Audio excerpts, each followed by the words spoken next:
And that's why a lot of people just relegate commerce success to luck, right? It's really difficult to coordinate all of those things at the right place at the right time in a culture with the right audience. Like manufacturing, that's incredibly difficult. And to do it on purpose is really, really tough, right? There's a famous artist who said that painting is easy. I think it was Degas who said like painting is easy and until you get good at painting, and then painting's really hard.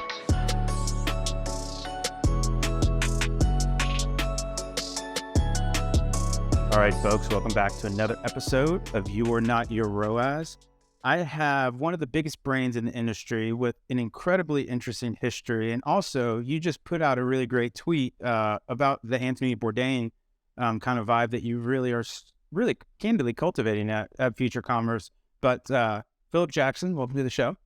Thank you so much. It's a pleasure to be here. And it's about time we did this. I'm a big Same. You know, it's kind of that old adage of big time fan, first time caller. So I've been really excited once we got this on the books. And also thank you for your flexibility yesterday. Had a panel pop up, and Phillip was gracious enough to allow us to reschedule. So putting some good scheduling karma back into the world, Phillip. I forgive me for bringing some of those things into like public forums on Twitter. I think it's funny. Some people don't think it's funny. I thought it was cute. That's amazing. You had another really good change.org petition to so for people that don't know, or you tell the story because it's fantastic. The thoughtfulness and like if people put half that type of attention to detail towards their brand, like D2C would be 10x the industry. Like the Easter eggs and just I'm stealing your thunder. Tell us the story real quick, and then we can get into it.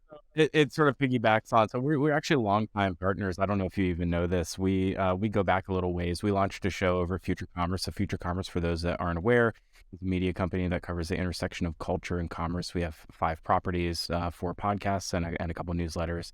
And we've been partnered for a little while on one of our properties called Infinite Shelf, which is hosted by Ingrid Millman-Cordy, brilliant strategist over at Nestle Health Science, and just an incredible podcast host in her own right. But I know we'd been partnered for a long time. You and I haven't really connected, but you all came out with Willy, which is the AI powered sort of insights engine over there at Triple Whale, and I thought it was such a cute name. But you know, the whole premise around calling something Willy, especially if you're like me and you're sort of on the hump of Gen X or millennial. I remember in 1992 there was this film Free Willy, on which, by the way, Michael Jackson had like a really big hit. It was a meme before memes were memes, and you know, the end of the movie, which they spoil in the trailer of the film, is that this 12 or 11-year-old kid frees Willy, this captive Shamu-looking killer whale that is in a SeaWorld-esque, you know, park in San Diego, and he lets Willy go back to the wild. And I just thought it would be really interesting to draw attention to the proliferation of this story. This AI is working its way into everything. It's working its way into tools. We're disintermediating the human brain with things that we don't need to be spending our time on, like correlating a lot of things that are disparate information and bringing them into one place, extrapolating insights out of them. It's not like our tools haven't had this for years.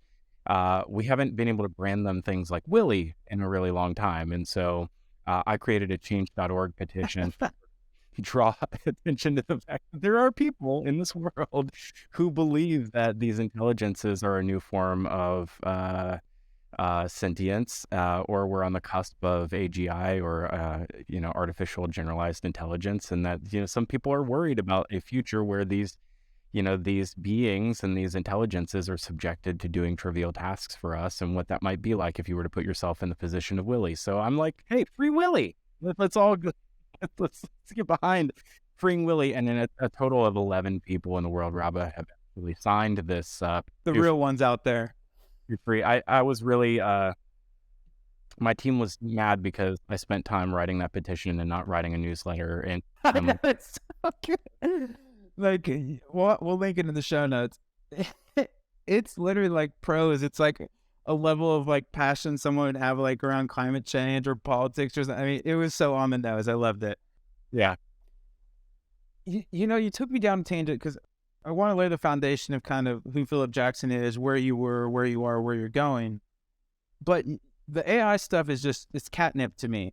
And Okay. there's a few things going on there. And I love your takes because it feels like you're, I don't want to say fence sitting because that sounds like a pejorative, but like you have a very measured view on it, I think. And I believe you're really receptive to a lot of arguments, which in my opinion is really a great, like, I love the saying, strong opinions weakly held, right? Or strong beliefs weakly held. With data changes, I change my mind kind of stuff.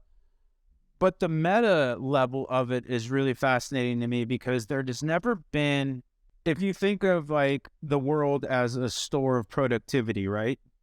There's certain vectors of that productivity, and a lot of those vectors were internalized knowledge, where this expertise really couldn't be shortcut. It was a function of time, where you just had to get the reps in. Now, a lot of those people are going to have a lot of kind of sunk costs because it's almost like a reskilling of the skilled labor force, which is it's paradoxical, right? And so I guess the too long didn't read is an oncologist. So for people that don't know, an oncologist it's basically a cancer doctor. An oncologist will get replaced quicker than the nurse will. And that just blows my mind. Like, what's your take on that? Or like, how do you see kind of the displacement of intelligence in a way? Because you can outsource, or you get what I'm saying though, right? Like I can gain these skills that I never, or I can take advantage of the output of these skills without having these skills. It's almost like the Matrix, but you don't get it downloaded, you just get the output. Let me answer that by telling you a little bit about how we are investigating, the proliferation, this very quick penetration of AI into tools that power commerce. So Yep. what we examine is the changes of commerce, and we believe we have this big, heady idea that you said that I had this tweet. I want to be the Anthony Bourdain of commerce. I want people to fall in love with commerce, and I want to take you to places unknown. I want to take you to places where you understand that commerce is a tool that we can use to affect change in the world. And that depends on whether that's, I guess it's in the eye of the beholder, whether that's good change or bad change, but we all have to engage in commerce, whether we like it or not. And I think that when we're talking about the way that people's desires are cultivated and how they are changed, we have actually been subject to the proliferation of AI for the better part of 5 years. If you look at how Google has implemented artificial intelligence in its tools, it's done so sparingly and with extremely gradual approach to providing nudges to users over time. And we've all benefited from that to some degree, whether, to your point, Rob, it's productivity and extracting an amount of productivity. I don't have to write those 3 words because it suggested it to me. I don't even have to reply because I'm getting automated reply suggestions. These are small increments to socialize us to a norm of the machine knows what we're going to say before we say it. And if you take that to its logical end and we think about where that means it's going, it does mean that there is a style of a task that maybe we haven't realized yet that human potential is wasted on. And some maybe what we can do is use our human potential for things that only humans can do. Now there's a lot of thought leadership in the world of like whether this is good or bad. But what we do is we do a lot of textbook reading of future commerce, and we try to extrapolate what people said in the past and overlay that on the future. We look at sociology, we look at psychology, we look at philosophy, and we try to think about how people who have thought much deeper about a topic than we ever will, what they have said about the ways that the world is changing. And so we could correlate some of that. The fact is, though, is that the stack of textbooks that I have right here, which this is no brag, by the way, but, this is a lot of dead paper. I have a lot of books, and these textbooks, Cities of Commerce and Retail in Detail, which, by the way, if you've done an MBA, you've probably read, Mathematics for Retail Buying. Like, these are things that people like dig into. The human potential is the fact is I will spend 115 hours reading these books. I'm going to remember a scant bit of it.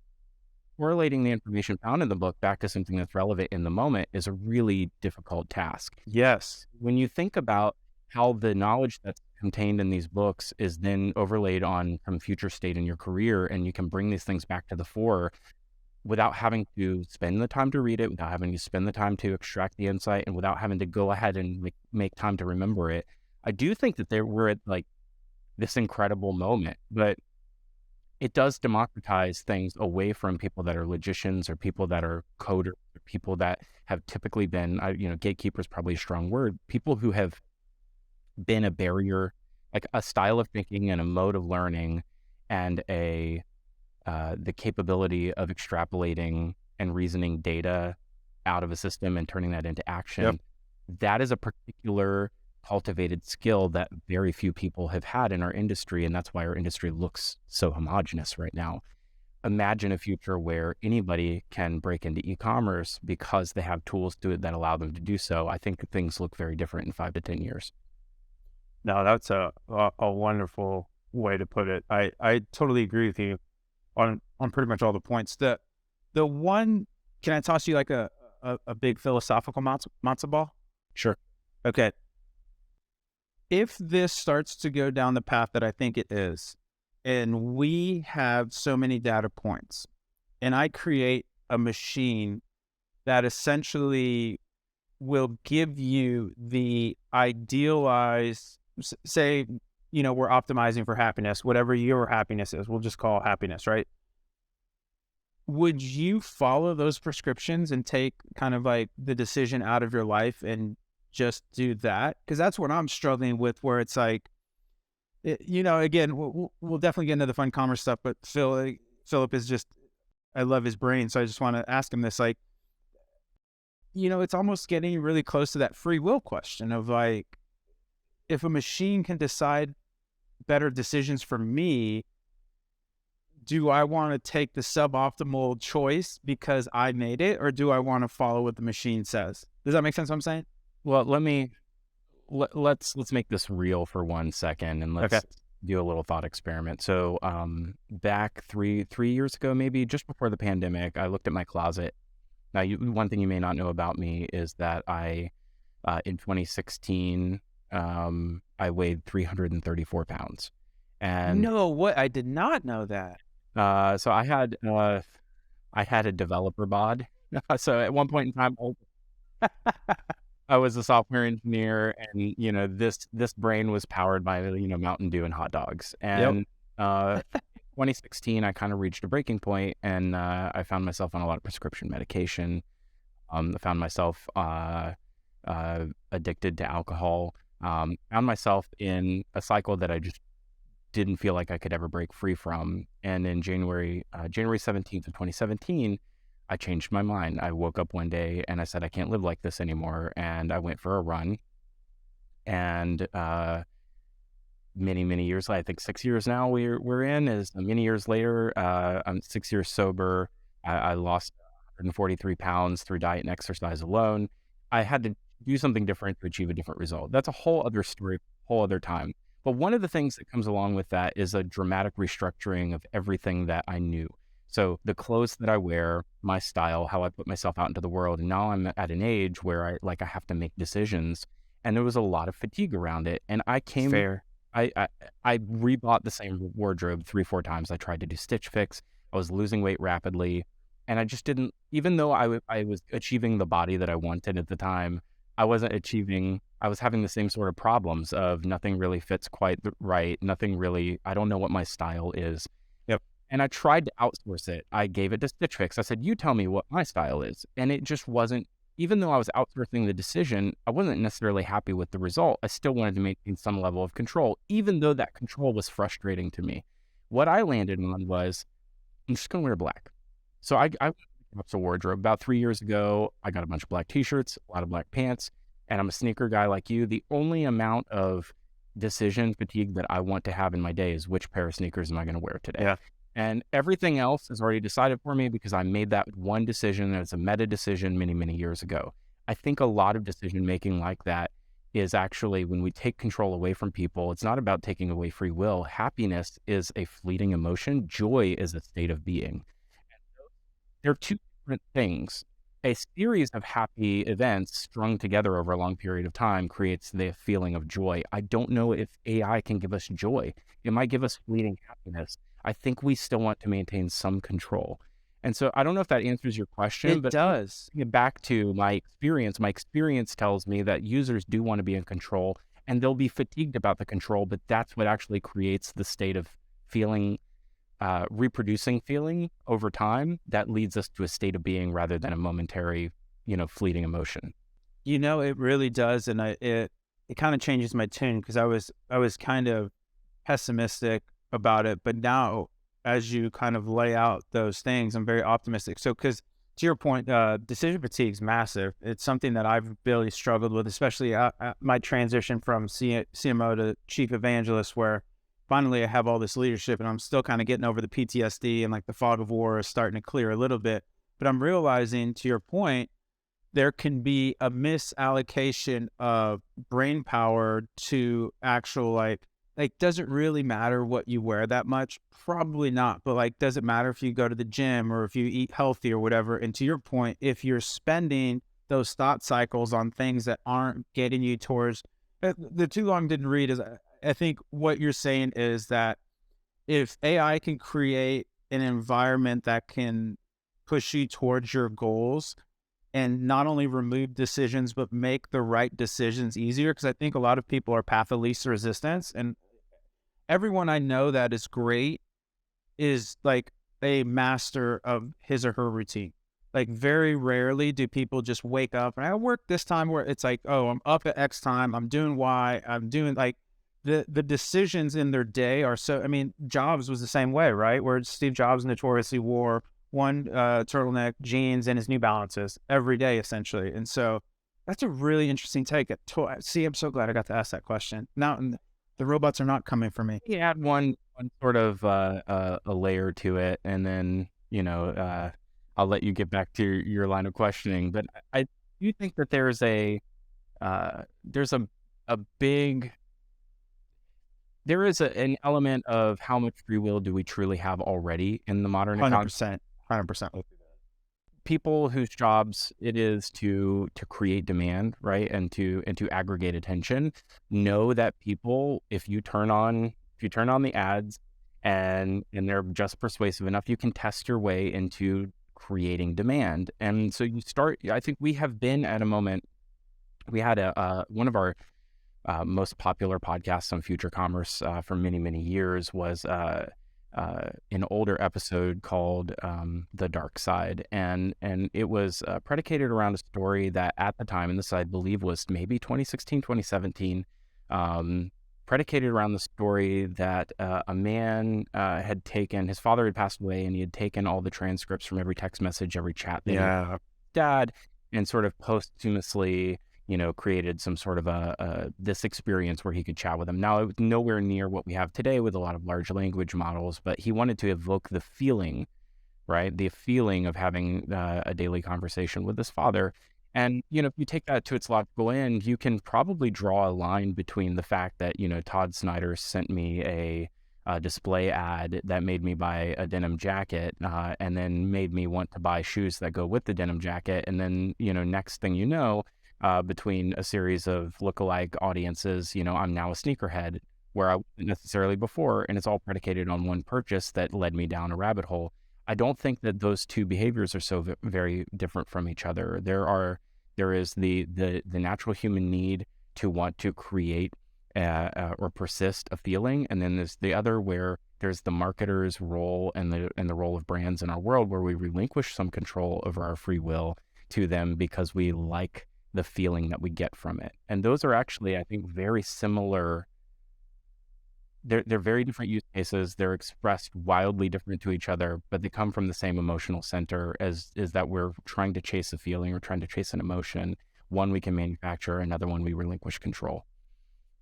No, that's super interesting. There's a really great, oh my gosh, I'm blanking on it now. But basically, essentially, the switch from utilitarianism to consumerism in the States. Oh my gosh, it's such a good documentary, and I'm gonna The Age of Self. Yeah, with Eddie Bernays. What a scumbag, but top tier practitioner, but just a horrible human. But yeah, it's so interesting that you say that. I mean, my kind of two axioms, I think, for the human experience are: people want to take the path of least resistance, and people experience the world in stories. And almost every time, especially now too, because kind of what you're touching on in that consumerism. And again, good or bad, I don't like to judge. Where I just think people do what they're incentivized to do, and depending on the vertical, are you making them better? Is there utility added? Is this status where it's like, oh, cool, you have this fancy watch or whatever that then exudes X, Y, or Z thing that you're talking about? But man, fascinating stuff. I love it. Let's take a quick step back. Give me kind of the Phillip Jackson in a nutshell, kind of just chronology, timeline. Because I did not know, I knew you're intellectual. I didn't know you were a software engineer. I did know that you were two of you, which is it's such an interesting thing. So Literally at one point. yeah, that's what I'm saying. So like, give us kind of the skinny there. No pun intended. No pun intended. I'll take the pun. So if I had to go really far back, so once upon a time, I went to a small Bible college because I thought I was going to study theology, and at the time I was in a band, and my band, What was the band name? that was called Revolution. It's pre-Spotify. Nobody cares about it at this point, but I'm an old guy now. We sold literal physical CDs, man. Let's go. People don't know about the merch table. Let's get it done. That's, I think a lot of like modern marketers got it from, having to run those types of experiential, sort of entertainment based careers before, when it was hard. I went on the road with my band for a summer, dropped out of school, and then just never came home. I spent 7 years traveling 50 weeks a year on the road with my band, and tried really career of being a musician. Played with a lot of acts. I've done the backline musician thing. Played guitar for Shaka Khan. I played guitar for Michael Bolton. No way. That's amazing. Tito Puente was a Latin artist, and did a little bit of that, and but then also played a lot of music in like the church world. And I don't know if you know this, it's extremely hard to make a living in music. It's even harder to do it as like a faith band. It was really popular, by the way, in the early aughts. And then my wife and I, we got married, spent a couple years traveling. She was an amazing singer, and we tried to have like an act together. And but the thing that was constant. What was that one called? Go Away Bird. Also, nobody cares. I've just made peace with it. Like 20 years. This is so fascinating. But we had the thing that was sort of the mainstay was that I had spent, I was fascinated with computers and was always building software, even from a younger age, and trying to get time on computers at school and so what it turns out is like, if you're a band and, but in the pre-MySpace era and you're making a website on your own, you're learning and gaining a lot of skills. And then a lot of other bands are asking you to use those skills. And eventually some business person takes a chance on you. And so to make an extremely long story even longer for you, freelance development is really what was paying the bills, and but not enough to make that really successful for me. And so in 2005, we sort of called it quits. And I found a job, and that job was the direct-to-consumer brand, although we would not have called it that back in the day. And, when you think about what e-commerce was like in 2005, 6, 7, and 8, this is pre-platforms. We were building literally everything from scratch. We were building database architecture from scratch. We were building software teams from scratch. We were, making everything. And that's internal reporting. It's ERP software. It's ERP, it's EDI, like everything that you can potentially imagine that we have a plugin for today, we were building from scratch. And so I cut my teeth in building software teams and building really, really capable, teams back before it was cool in the e-commerce space. Now, we wouldn't have called them digitally native vertical brands, but that's what I did for 10 years was I built software teams for those brands, and teams that went on to like go, the SVPs at Zulily and gigs at Amazon, and one of the folks I hired recently in the last 15 years is like, one of the foremost experts on Shopify in the world. So just having a pedigree of those early builders really gave me a lot of discipline, and working with brilliant marketers who back in the pre-arbitrage days were able to do demand gen of things like, of actual radio and television advertising, and catalog management, because paper catalogs were still really popular. So People sleep on Sears, man. They built a whole massive business off a catalog. Generational business. Generate fair play, yeah. So if you think about, I know one of the audience questions was, how to think about attribution. Well, we never had attribution. We never had attribution in those days because the tooling didn't really exist. And you had marketers and merchandisers, which, by the way, the skill of a merchandiser is completely missed in 2023. Like we don't have generational merchandisers, not really, not out of ecom. We have a lot of technologists like me who had to learn how to be a retailer, but you didn't really have the skill and the art of merchandising in e-commerce until very, very recently. And we're, by the way, relinquished a lot of, people talk about free will. We've relinquished a lot of the power just to software to do a lot of that for us, but that's a whole other conversation. But that's where I came up. 10 years ago, I made the leap over to running strategy at a firm called Something Digital. And in 2020, I spent almost 10 years with that team and helped to grow it. Big office in Bryant Park, had 150 people. And then October of 2020, we were acquired by a big global consulting firm. And I went from the guy who spent, at that point, 16, 18 years in my career with teams that were, 150 and lower, small teams. You're right. Being at this global corporation that had 90,000 employees. And I learned so much in that 2 years that it really helped me gain, a perspective on what real, true enterprise needs, not just building e-commerce for enterprise as a vendor, but being the person who actually creates the initiatives and helps to, manifest the things that we see in the world for some of the world's largest brands. AB InBev, Abbott Pharmaceuticals, you name it, like Nestle. And really seeing how commerce at a truly global scale works gave me a completely different perspective and has really helped me to wrap my head around it. And then I founded a media company, and here we are full time running it, and Future Commerce is thriving. So it's really exciting. And you should cut 90% of what I just said. It was all very boring. No, 0%. This is why I wanted to have you on the show. I always find it so fascinating when because you can get caught in, like you said, Future Commerce is thriving. I think it's just absolutely a beacon of hope in some of the kind of history that goes on in D2C and just in retail in general. But sometimes you get fixated on the outcome, right? And you forget how people got there.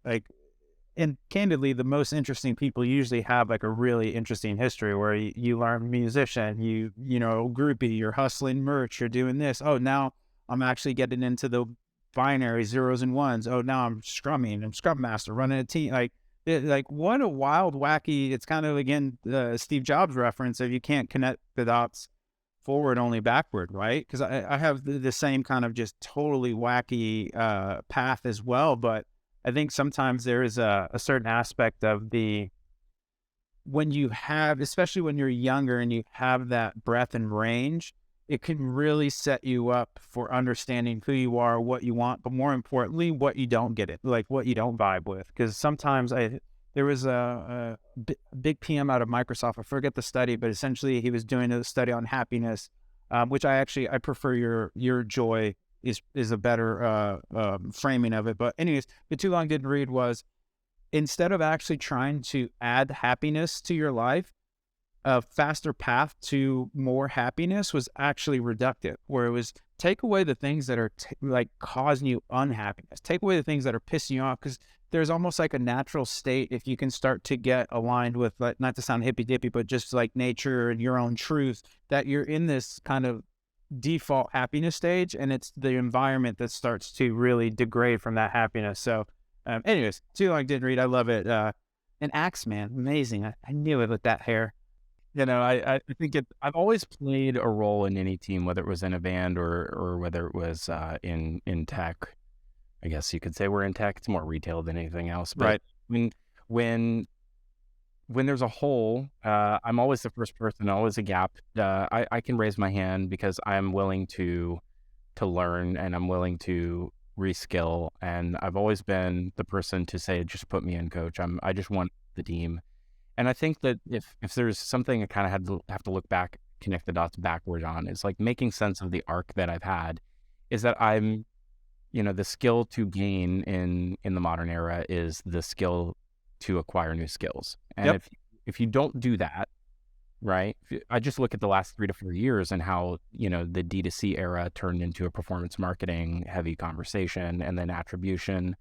You look at the subcultures that have emerged in the realm of e-commerce, and they become incredibly fragmented and faceted to where it's really hard to have a broad conversation about the directionality of e-commerce as an ecosystem, because every one of these little subcultures have their own in-groups and out-groups. And so for me to make the sense of it is that we just have to keep acquiring new skills, and you have to keep staying relevant by, contextualizing what's relevant right now. Yep. And that's tough. It is tough, but I'm with you. And I think too, the other thing that can get lost is consistency will beat out intensity. And so like just sharpen the sword every day. And, I fall prey to this as well sometimes too, where it's like, oh, I'm going to have just this heroic Hall of Fame day where it's like, and then you're dead for like 3 or 4 days. It's like, if you could just figure out how to just keep this consistency, and that is, and a lot of times too, skills compound. So it's very challenging, and you need to be really committed, because that first part of the journey is going to feel very fruitless if you have your eye on the lagging indicator. But if you put your leading indicators of, okay, cool things that you can control, and then you realize that success isn't actually one massive event. It's kind of your description of joy, right? It's an aggregate of all these little tiny wins that then put you either in a position to make that big win, or the aggregation of those wins is actually the success that you look back on. Yeah. And, because you create content, it's, you're going to have moments where you get a lot of reach, and then there's going to be plenty of opportunity for you to feel like giving up, and it's just showing up and being consistent with it that makes you better over time, and those things do compound. And that's the other thing, is if there's a superpower, it's that I can't be smarter than anybody, but I can certainly pace myself out so that I can stay in the game longer than anyone else. I control when I dip out, right? And that's where we've been running Future Commerce for 7 years now. And, at this point, like as we weave together this, really complex story of all the things that I've done, it's like you need a Gantt chart to really grok it all. But, there's many eras over the last 7 years where the conversation changed dramatically in what e-commerce even means. And I think there's a little bit of shiny object syndrome too. And a lot of that really it paces with like confidence in the economy as well, and confidence in the platforms that power e-commerce, and which platforms are actually relevant, which has changed dramatically in the last 4 to 5 years. So all of that just means that like it's just constant change. I love that. Yeah, I love that. Actually, you brought up Shopify. Well, we need to get in the value add segment. Let me just ask a quick question about the Shopify stuff, and then I have one more question, and we'll get value add.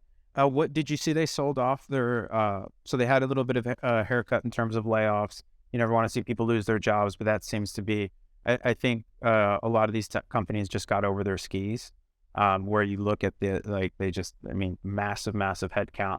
But they sold off their logistics business that they just bought, which was like, I think their biggest acquisition to date. Do you have any thoughts on that, or anything around like, do you think it was the right move, bad move?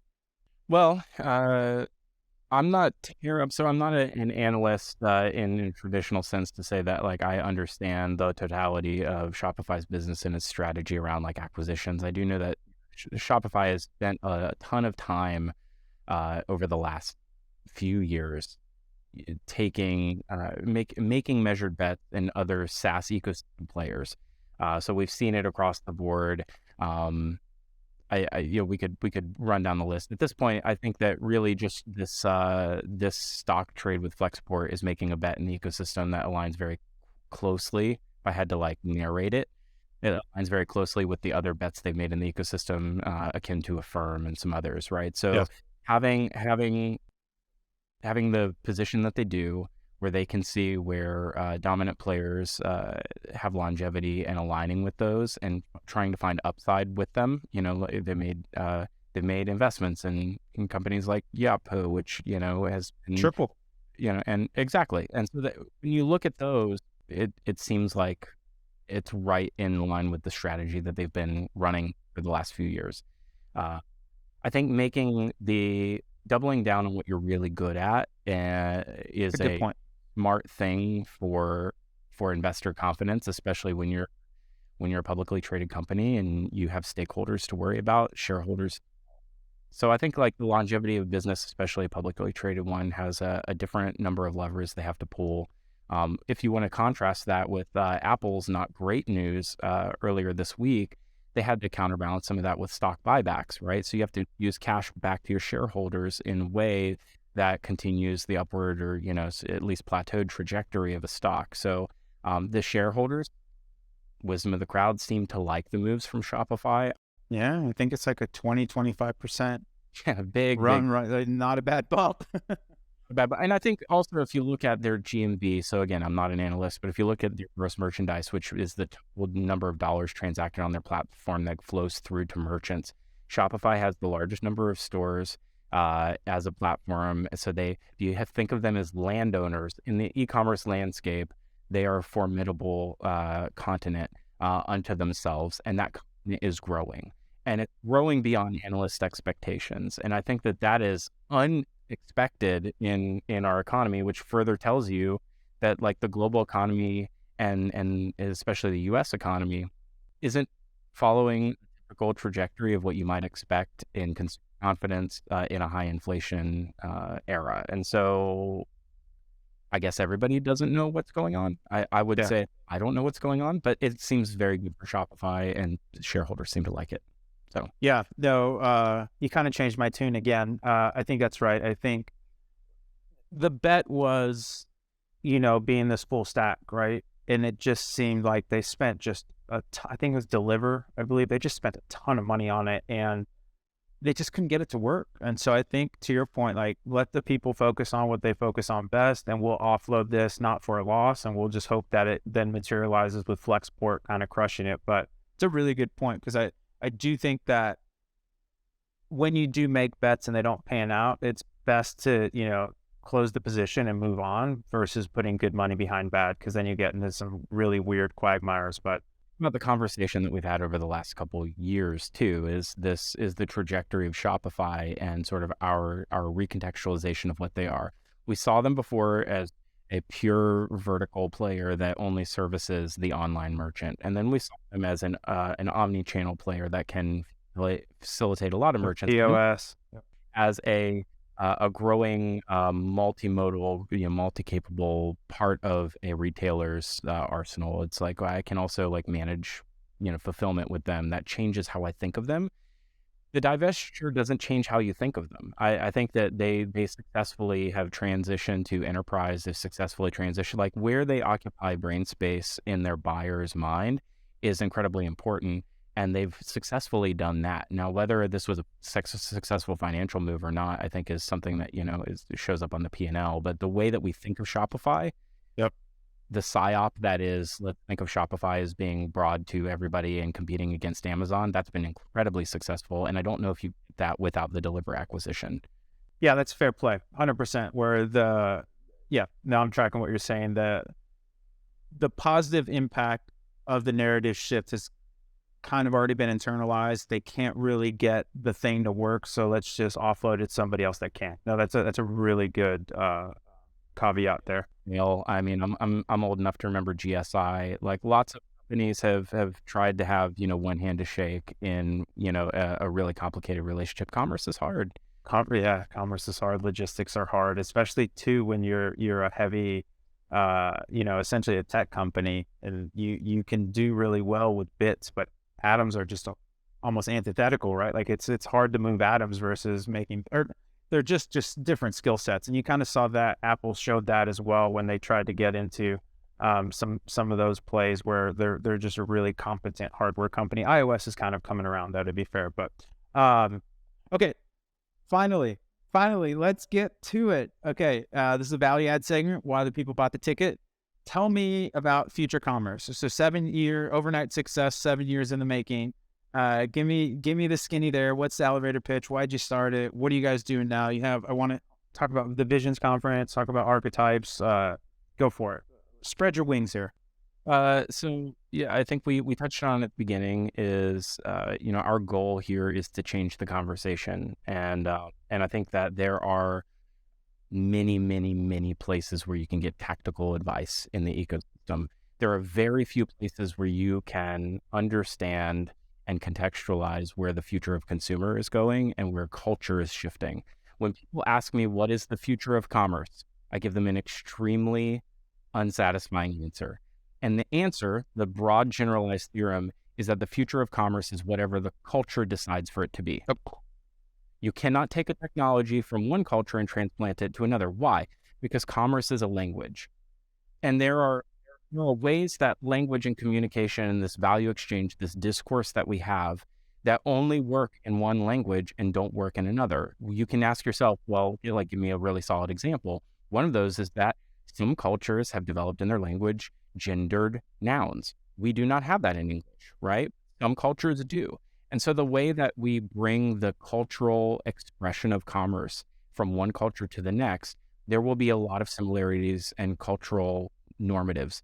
There will be a lot of overlap, but it's where the difference exists that we often miss, and then we have to sort of examine why things didn't work when they made the leap. For instance, I have this position that live stream shopping will never happen in the West, and I can give you 20 reasons why I think that is. But I think it's because fundamentally at its core, the culture in Asia and specifically in China is one that was a culturally repressed society that operated under one set of rules until 30 years ago. And now you have people learning for the first time in their lives how to be consumers.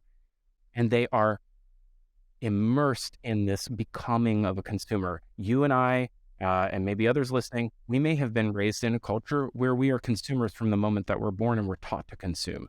And so there's a very different modality of that shopper that we don't have here. Now, we do have expressions of it.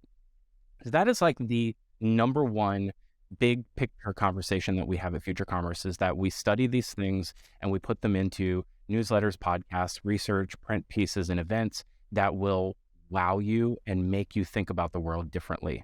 And that is our goal, is to elevate the conversation. And, I just want to be like a luxury media brand for the e-commerce. I love that. That's such a good line. Yeah. That's such a good line. I love that language analogy because it kind of extends as well to your point. If there's kind of like the romance languages, right? Like you can kind of learn them easier, and that's almost like the West. And then you have, so there's some cultural overlaps, but there's still, one of the things that blew my mind was, so we're exploring penetrating Australia, where it's actually a really good D2C market. There's there's people with money there, et cetera, et cetera. And we actually need to localize the app for Australia, which is crazy, but because the culture is so divergent from what's in the States that you can't, just because it's English. And so I think that's just even more interesting to me, where there can be almost the same languages, but without the cultural alignment, you will lose impact, efficiency, and effectiveness in not only your marketing, but in everything else. That's so fascinating. Take the future commerce angle on this. I could actually give you some required reading. We have a little bit of a a bookshelf for people if you're interested in going deeper. Maybe just ask ChatGPT. But there's Paul has a famous piece called The Silent Language, and that talks about like nonverbal communication norms in different cultures. Language being not just things that you speak, but it's also gestures, personal space, your body language, how you hold yourself. And then Gert Hofstede has this theorem on like the 6 dimensions of culture, and that is like collectivism versus individualism, masculinity versus femininity, and long-term, short-term orientation. All of these things come into play, right? And that's why a lot of people just relegate commerce success to luck, right? It's really difficult to coordinate all of those things at the right place at the right time in a culture with the right audience. Like manufacturing, that's incredibly difficult. To do it on purpose, it's really, really tough, right? It's what was the artist? There's a famous artist who said that painting is easy. I think it was Degas who said like painting is easy and until you get good at painting, and then painting's really hard. I love that. Man, you're blowing my mind. Because I always thought culture or commerce created culture, but you're absolutely right. Commerce is a function of culture. That is so cool. That's That's a moment for me. I need a cigarette after this. Jesus, Yeah, I mean, that's a really really good take. That one of the things too is that we're trying to find more permanence because everything's ephemeral right now. So we started with podcasts and then we launched newsletters, and those things are great.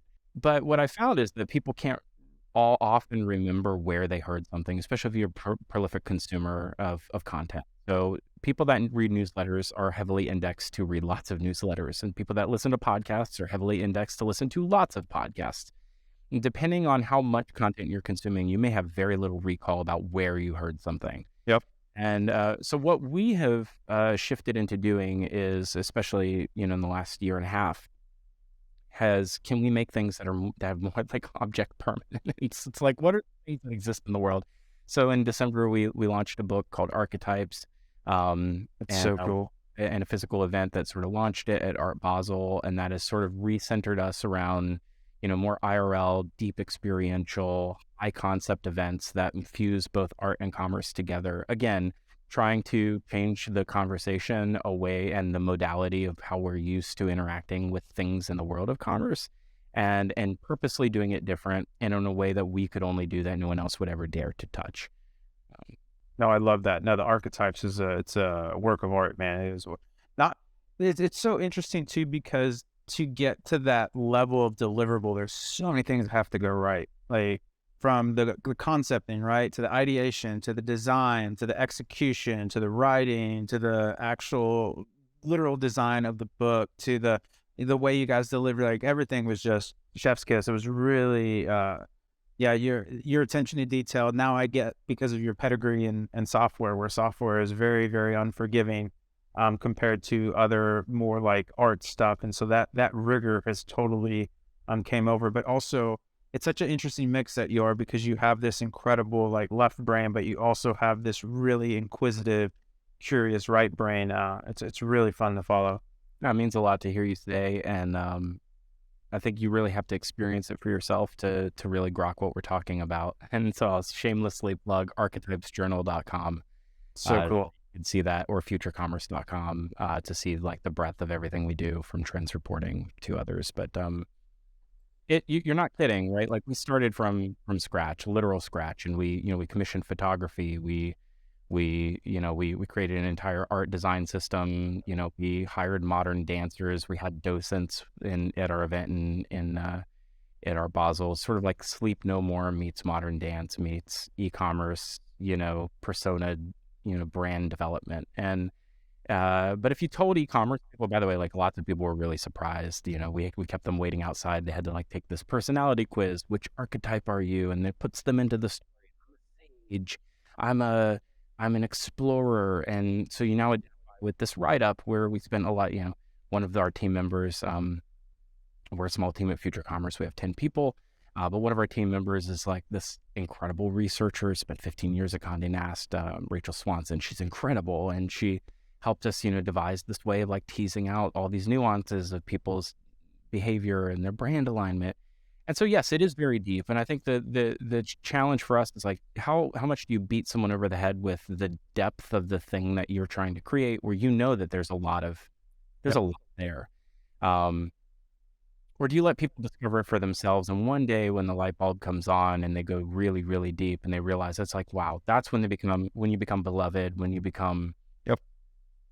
That's when it's like, how have these guys been so slept on for so long? And, we're just trying to put in the work. I know from being a songwriter, you got to write a lot of bad songs before you write a good one. So let's just get all the bad ones out and get the reps in. No, you're absolutely right. Absolutely get the reps in. You are doing some really cool stuff, like you mentioned with your Visions conference. How do you just higher level think of community? How do you think kind of D2C or retailers or anybody trying to enter the e-commerce space should be thinking about community? Yeah. Well, community is a fraught word because in English we only have one word for it, but I think it's actually a multitude of different things. And so we don't have time to go into that whole theorem. But I did write a critical piece about Outdoor Voices and Ty Haney a couple of years ago, wherein I said I think community is more like a table that you set for a meal. Like you can invite people to come, and it's their choice whether, how long they come, whether they come late, whether they like the meal, whether they have dietary restrictions. Like, the way that you prepare a table and then ask people to sit at it is entirely incumbent upon them and what they bring to it. And all you can do is just prepare the meal. You can't do anything else. Like, you can't force people to behave in it. So my thesis around community, especially around something like visions, which is a big tentpole piece, it's a big trends report that we put out every year, is we set the table. And hopefully the menu is inspiring enough that people say, wow, I've never had uni before. Some people would be like, gross, that sounds disgusting, I'm not eating that. But I think what I'd much rather have in this world is people, have a very polarized reaction to the thing that we're doing and say it's valuable or it's not valuable, and they can self-select in or out, then people be indifferent about us. And that's what we've tried to do. So Visions this year, to your point, is a physical event, June 15th in Chicago. We're putting on a one-day only event, kind of launching Visions, which will be this sort of multimodal transmedia exploration of how commerce has changed, the context of commerce has changed, where commerce happens is everywhere, and that everybody sees the world differently. And if you could fundamentally understand that people see things differently from one another, and we don't act as generationally, we're not a monolith. Gen Z is not really a thing. It's a convenient, way for us to reference a change in behaviors, but not necessarily like a monolith that people all act the same. But everybody has that. Everybody has individuality. Everybody sees things differently. So how can we examine the ways of seeing? And if we can examine the ways of seeing and all the ways that people see things, whether that's how they behave in a subculture, or whether they feel nostalgic about a time that they never lived in, or whether they do feel nostalgic about a time they did live in and they pine for it. If we can look at these ways of seeing the world, we can build brands that speak more directly to people individually and become more endearing and more emotionally resonant. And so we have 200 seats. I think there's only 60 or 70 left. Let's go. Get to Chicago, kids. To have some people come out to Chicago to be part of it. We're going to have some spectacle. We always do. There's, musical performances, and there will be there will be some visual spectacle that I don't want to ruin, but some really cool stuff happening there. Would love to have some people come by. You can take the rock star out of the band, but not the rock star out of you. I love it. It's amazing. That's amazing. You read? Oh no, let's do some user questions and then we'll get into rapid fire. Let's do it. You in? Okay, cool. This is from Sanjay Jenkins at Sanjay at Play. Ecom State of the Union, future of the industry. What you've both seen in terms of non-digital marketing to drive digital sales, brand versus marketing sales niche, if Raba likes to run or not. I'll take the Raba question. I used to actually be a very, very good runner. I got a D1 scholarship, broke some records. Don't really do it anymore. I kind of one of those things where I just put in my time. It was, I was really good at it, but never liked it. And so it was just one of those things. So, but do you need to restate the question? Because I kind of already might have muddled it. Yeah, maybe just at the beginning part, I think he touched on some sort of like offline to online or something. Yeah, what you both seen in terms of non-digital marketing to drive digital sales, brand versus marketing sales machine. The non-digital market, it's interesting because I think that the hot take I think would be is anything non-digital anymore. I think that there's a lot of the offline that is spurring digital activation. I think it's meant. Let's use one really far afield, like out of band example, because God forbid I reference a D2C campaign. But let's look at Row and the out of home that they've been doing around Ozempic as being a really good example. Is that they don't treat people they don't treat people like they're idiots, and that they're stating a value prop. And if you don't know what Ozempic is, you're going to go Google it, and we all know exactly what happens then, right? And so they'll have there's this offline to online is a thing that I think they're doing expertly, and a lot of folks in healthcare and telehealth have had to do for many, many years anyway. And so I think that who's doing it? Well, lots of people are doing it. The degrees to which it's successful, I think, is really up to the brand who's spending the money and how they equate success and how they attribute success. But to say that like offline to online is hard, um, if you really think about it, that's how the world has always been in e-commerce, with the exception of the last few years. Yep. So, yeah, I think it's some brands and some teams are really skilled at that and have a sixth sense about it, and some don't. Yeah. No, totally tracking. I mean, for us from the B2B SaaS world, events were fantastic. Non-digital marketing was fantastic for us. The challenge I would say for people wanting to jump into in real life events is that, one, it's hard to throw a party. Two, the first question people always ask when they get invited to a party is who's coming. And so if you are going to throw that in real life event, you really need to have a core group of evangelists already online that then it culminates in this real connection in person. And we saw fireworks when we did that, where we have this really nice, great digital presence, and then that digital presence can then have this really awesome crescendo at a certain in real life event. However, we're on SaaS economics. So that's the one challenge if you are a D2C brand, is you just have different unit economics, different margins than a SaaS company. And so you just need to make sure that you can, to Phillip's point, you're tracking your success metrics, and there's a chance that this will be successful, because if not, it can get into basically a cost center. And the last thing I'll say about in real life events is that don't do them bad. It's better to not have them than to throw a bad party. And so when you are ready for it and you do have the resources to do it, absolutely jump in. Okay, we're going to get back into a little AI. This is Greg Barbosa, at Greg Barbosa. How AI will change? Hold on. How AI will change agencies managing? What I'm just going to paraphrase it, Greg. So apologies, but how will AI change agencies managing marketing and technical performance for e-commerce stores? Oof. So I helped run an agency for 10 years. I think this is right in my wheelhouse. It changes everything. But I think if you think of agencies as being value-added resellers to some degree, It's a really good mental model. agencies want things that are repeatable, right? So that they can put in some intellectual property, whether that intellectual property is a technology that doesn't exist that they can deploy, or a set of processes that ensure an outcome for a high margin. And so when you're looking at professional services, it's just another tool that someone's going to come to them and say, we don't know how to use this tool. Can you use this tool for us? Can you be our hands, or can you be our brain? In that way, it doesn't matter what agency you're running. There will always be someone in this world who never wants to touch the technology and wants to pay someone to do it for them.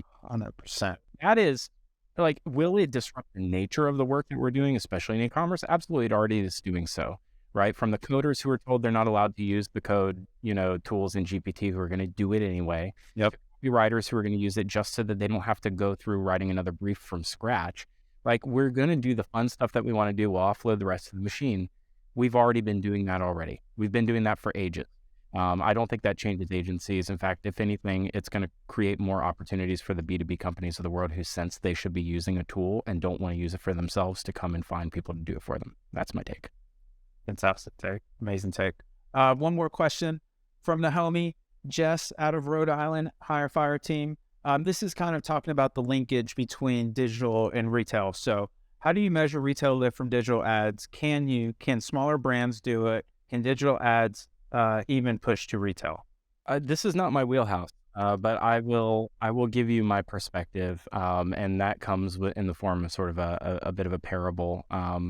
I think what the challenge here is that you need to be able to have there's two things that need to be in place in your company. Remember, we are corporations, right? Who have to exist tomorrow and next year and 10 years from now, right? So number one thing is, does the culture within your organization allow you to redefine expectations and success and goal setting while still making mistakes? And the question there is, I think what falls down a lot in these conversations around offline to online attribution, measuring return on the investment or return on ad spend, whatever that might be, like, it's not about how you do it today, which will be dated by a year from now anyway. It's about, do you have a culture that allows for flexibility, failure, learning, Experimentation, and goal setting from the people who actually hold the budget at the end of the day, or hold who sit in the accountable or responsible role. And so for me, it's less about like, can it be done? Yeah, absolutely can be done, because that's what companies have been doing for 100 years in advertising, has been, following their instincts, forming hypotheses, taking measured bets, and then waiting a really freaking long time to see if it paid off, right? We've been saturated in data for a decade now that we forget what it used to be like. And I think that in the modern, if you take all of advertising publicity, if you take all of modern like the consumer packaged good industry, and you just take it all in its entirety, really the last 10 years is an aberration in total scope of the century that we've had of like modern retail, supermarkets, what have you. So my sense is, yes, it can be done. Does the culture allow for you to make mistakes along the way so that you can learn? And that's where you're like, we've compressed learning phases into this thing that happens on Facebook in, a week or a few days based on the amount of spend that you have. Like, it's going to be much, much longer and a much more laborious and a lot less scientific than what you would like if you were raised as a digital marketer. In which case I would say, like, hey, team diversity really plays a lot in a lot of it plays into a lot of these conversations. What you need to go find a brand marketer from the 1990s and get the person on your team or to consult for you, because they have a sixth sense about how these things work in the world, and they have a playbook that you can execute, that you can say whether something works for you or they don't. And I've only learned that through working with storied brands like AB InBev, Nestle, and Abbott, where they don't wait 24 hours to get results on something. They wait 24 months. Right. Sensational. The eloquence is just exuding out of you, Phillip. I feel like you're ready for the rapid fire. Rapid fire me. All right, let's go. West Palm, overrated, underrated? Underrated. You like it, right? How long have you been out there? 17 years. There you go. Amazing. Print books, overrated, underrated? Underrated. I love Maybook, man. I'm a sucker too for like the crazy large format prints, and they're like 7 pounds and you just lay them open. I'm totally with you. Twitter, overrated, underrated? Overrated. Ooh, hot take, like it. LinkedIn, overrated, underrated? I'm going to say it's overrated. ChatGPT, overrated, underrated? Underrated. I think most people just don't know how to use it. Yeah, I think there's going to be transactional with it, and we need to. There's a lot that could be said about this, but it's rapid fire. But I think if we got more philosophical with the way that we use it, as sort of like, think of it as your mentor and what you would ask your mentor, and stop asking it to do work for you. That's how I see it, right? Yeah, just a tiny sidebar. Anecdotally, that's what happened to me, where when I shifted actually almost like interacting with like an assistant or a coworker or something like that, it made me realize how ambiguous the tasks were that I would give people. And it really, like, the more you can, if you could give this to an executive assistant or a coworker or something like that, like, it transforms it. Really good take. Changes human communication forever, and like this could be anyway, I think it's still underrated, even though I think most people would say it's overrated. Yeah, no, I'm with you. Especially too, you look at the speed of development as well. Like, if you take something like Midjourney, because I asked you about ChatGPT, but Midjourney from V1 to V5 it's unbelievable. Collab with anyone, who would it be? Oh shoot, anyone? Yeah, whoever you want. Billy Corgan. Dude, he gave me nightmares when I was a kid with the shaved head and everything. Great music, though. Great music. The kids will not get that reference, but we love him. Understand, he's an entertainer, and he owns a pro wrestling. So on brand. I did not know that, but could totally see it. He's an entertainer. He knows what sells. He knows what people want to see, and he knows how to create spectacle. And I think we need more of that in our space. I couldn't agree with you more. I don't want to tip my hat too much, but stay tuned on that front. So, all right. I think the kids refer to this as foreshadowing. Love it. As a purveyor of one of the best newsletters out there, what's your favorite newsie? What's one you don't miss? Work by Aaron Falter. Oh wow, I don't know this. Amazing. 79. That I print out and read when I'm not, looking at a screen. Erin Falter is brilliant. She is a serial investor and is the head of marketing over at Tido. But she has a personal newsletter called Work that talks about the development of your inner self and the inner work you do and how that relates to the outer work you do or the career development. And those two are mutually beneficial to each other. The more inner work you do, the greater outer work you'll do. And the greater outer work you do, the more you realize you have more inner work to do. And I think it's a really profound piece of writing, and I look forward to getting it in my inbox. Ooh, boom. Got a new sub. Favorite podcast? Also a very fantastic podcast. You know what you can't miss for me, and this is going to be sort of left field.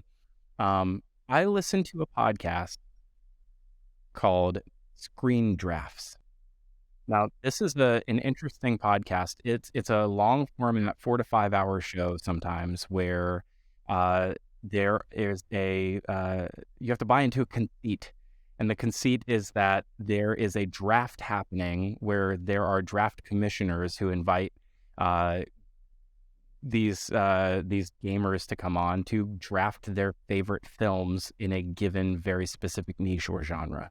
And it's a wild show, and they have a whole mythos and sort of a fiction component to it where they sort of role play. And I find that sort of, you think about how broad film podcasting can be. There's tens of thousands of shows. How to stick out, how to stand out in a long form. You got to develop the fiction, you got to develop the mythos, and I find that to be fascinating. So it's an academic and a fun listen for me every week. It's a great rec. Okay, two last questions. Favorite place travel to and why? Favorite place, Barcelona. Oh, I'm a big Barca fan. And because it has everything. If you want city, it has it. You want shopping, it has it. You want canyons, it has it. You want beach, you got it. If you want different weather, you got it. It has food. It has everything you want in one place. Architecture. I mean, yeah. No, I couldn't agree with you more. I'm a big Barca fan. It's everything. Yeah, Barcelona is a can't miss spot for me. Of course, I've not been to Paris yet, which I'm trying to knock off the big cities. I've not been there yet. I'll be there in November for my 20th anniversary with my wife. Let's go. I have yet to be, or I went to Paris when I was really, really young, but that's also on the list for me. But yeah, big Barca fan over here. Okay, last one. Let's wrap it up. If you could have dinner with 3 people, dead or alive, fictional or non-fictional, who would it be? So you're sitting at a 4-person table. You're sitting at the head. Who's getting the 3 invites from Phillip? 3 invites. Let's see. John Berger, an art critic from the 1970s. Okay. Really fascinating to me at the moment. Said a lot of things that we'll be covering in Visions, but said a lot of things that I think are really profound and useful for right now. Love to have dinner and break bread with him.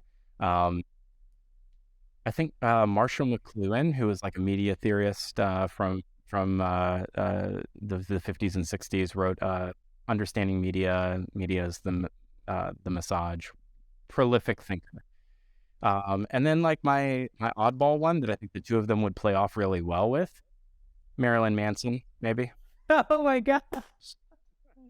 Oh, wow. That is a table. Let's go, Phillip. That's amazing. And Persuasive Communications meets, the guy who did both for most of my childhood. So yeah, spectacle indeed. He was, that's amazing.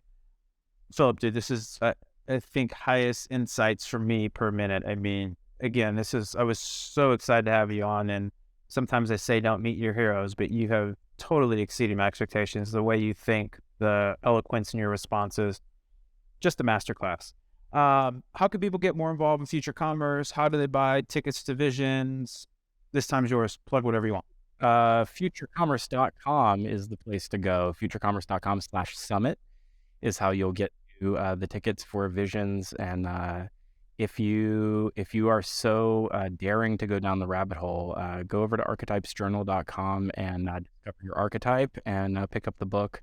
And maybe one of these, like we did a lot of merch production. Like this is a custom blanket that we had that has all 12 of the archetypes on it. We have glassware, a lot of other things, a lot of really interesting stuff that we've produced over there to sort of get into the mind. I've been slacking. I only got the book. I need to get the blanket. What? And get the blanket, long sleeve. What am I doing here, people?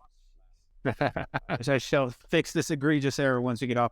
Phillip, you're the man, dude. I really just incredible stuff. If you guys want to get more involved in Triple Whale, we are triplewhale.com. You can head over there, grab a demo, get your attribution, get your business analytics, start printing the money. We also have a fantastic newsletter that goes out every Tuesday, Thursday called Whale Mail. You can subscribe at triplewhale.com/whale mail. And then if you actually prefer to see Phillip's beautiful hair versus listening to his beautiful voice, we put all our podcasts on youtube.com/triplewhale. So go check that out over there. And then, one last thing, we give away merch at the end of every podcast. What's the safe word? What should people message me to win some merch? Oh, I have to tell you? Yeah. Just make up a safe word or a word for me. Free Willy. Boom. Look at this guy. Amazing. And if you ever so please, sign the change org. No, but if you message me at Robert Ray Hill, Free Willy, or LinkedIn, Robert Ray Hill, Free Willy, we'll send you out some free Triple Whale merch. Phillip, again, dude, thank you so much. Thank you for the flexibility, the knowledge, the wisdom, everything, man. I look forward to connecting more. And if you're ever in Austin, give me a shout. You got it. Thank you, sir. Awesome. Thanks, brother. We'll see you guys on the flip for another one next week. All right. Bye-bye.